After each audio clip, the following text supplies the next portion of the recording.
Hello mga kainsan, good morning. At tayong mga kainsan ay sasakay po tayo ng train. Ito, dito po tayo ngayon sa LRT.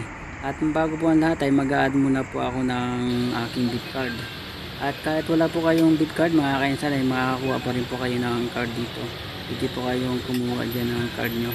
At ayan po, nakapag-add na po tayo mga kainsan. At ito na po, may dumaan na pong train. Yan, at agad ko na pong pinara. Pero hindi ata po titigil mga kainsan, parang dire-diretso mga kainsan. At ito ulit po, may dadaan ulit po isa. Naghintay ulit po ako ng isang train na dadaan.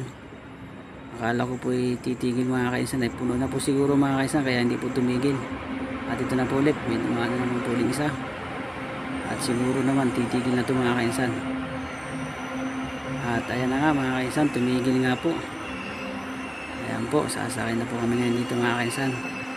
Yan. At dito nga po pala mga kainsan ay siksikan din po pag nakakaano ka, pag marami ang pong pasahero talaga. At ako naman po ay dali-dali ako nakahanap agad po ng upuan mga kainsan, at talagang pabilisan po dyan makaupo mga kainsan eh. Ayan po yan, medyo maluwag pa po mga kainsan. Dito nga po pala tayo mga kainsan sa Recto, papunta po tayo ng Santolan.